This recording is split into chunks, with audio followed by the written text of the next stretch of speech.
नमस्कार, स्वागत है आपका न्यूज 18 प्राइम में। मैं हूं आपके साथ हेमंत कुमार। दिन भर की आज की सबसे बड़ी खबरों को हम विस्तार से दिखाएंगे। वक्त तो चला है 9 बजे का और आज की प्रमुख खबरों को दिखाने का आपको बता दें कि राजस्थान सरकार का संकट गहरा गया है, क्योंकि शायद ये पहली बार खुले तौर पर कांग्रेस आलाकमान के निर्देश को राजस्थान से चुनौती मिली है।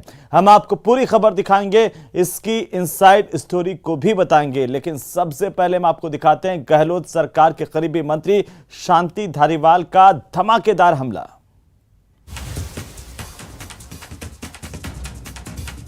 तो पायलट पर धारीवाल ने सीधा हमला बोला। डिप्टी सीएम रहते सरकार गिराने की साजिश के बाद की ऑब्जर्वर अजय माकन पर भी शांति धारीवाल ने बड़े गंभीर आरोप लगाए हैं।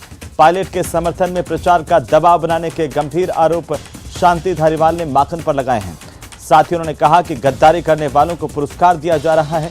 गद्दारी करने वाला सीएम नहीं बनेगा, ये साफ कर दिया गया। गहलोत को हटाने की साजिश रची गई थी, इस बात को भी शांति धारीवाल की तरफ से कहा गया।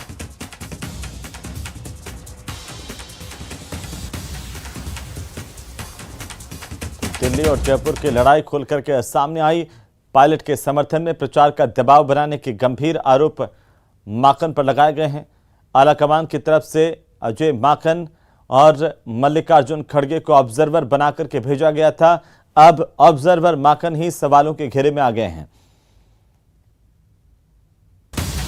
तो ये राजस्थान के सियासी संकट की सबसे बड़ी अपडेट, जब आज शांति धारीवाल कुछ देर पहले मीडिया से मुखातिब हुए और मीडिया के सामने उन्होंने ऑब्जर्वर पर गंभीर आरोप लगाए हैं। साथ ही सचिन पायलट पर भी सीधे तौर पर निशाना साधते हुए दिखाई दिए हैं शांति धारीवाल।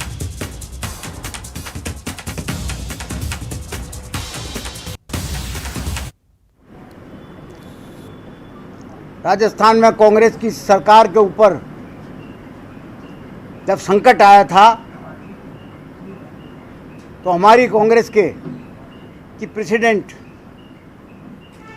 श्रीमती सोनिया गांधी ने ये निर्देश दिए थे कि हर संभव कांग्रेस की सरकार को बचाना है और कांग्रेस के प्रति जो लोग निष्ठावान है उनको सबको एकत्रित करने के लिए काम करो।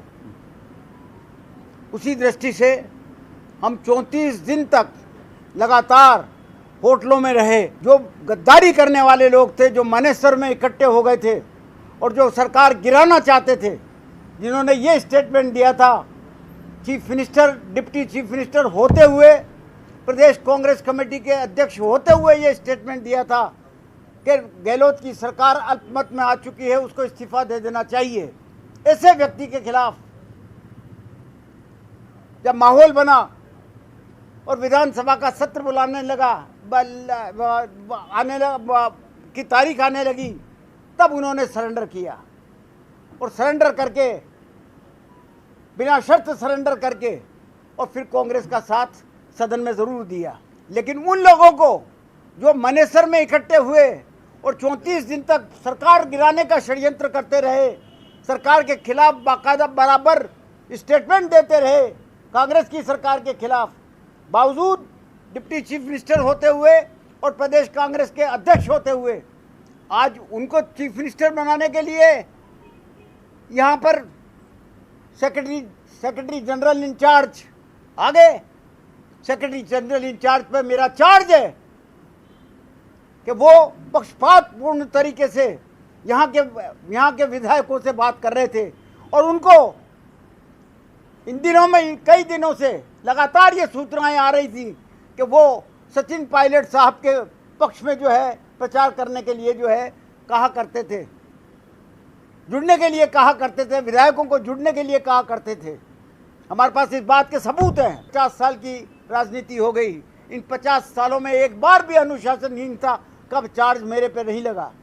मैं कई पदों पे रहा, चाहे जिला प्रमुख रहा, लोकसभा का सदस्य रहा, विधानसभा का सदस्य रहा, 15 साल 20 साल तक जो है लगातार जिला कांग्रेस के अध्यक्ष रहा, लेकिन कभी कोई चार्ज मेरे पर नहीं लगा।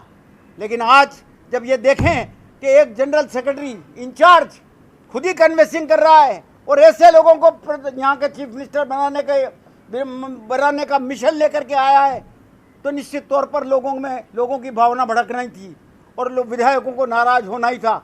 जो नाराज विधायक थे उनके बराबर मेरे पास फोन आए। चाहते हैं कि कांग्रेस का निष्ठावान आदमी जो 102 आदमी होटलों में इकट्ठे हुए थे, 34 दिन तक साथ रहे थे, अगर मुख्यमंत्री ही बनाना है तो उनमें से बनाओ, किसी को भी बनाओ जिसको सोनिया जी कहेंगी वही मुख्यमंत्री होगा राजस्थान का। सोनिया जी का हुक्म बहाल रहेगा, कोई चैलेंज नहीं कर सकता सोनिया जी के हुक्म को।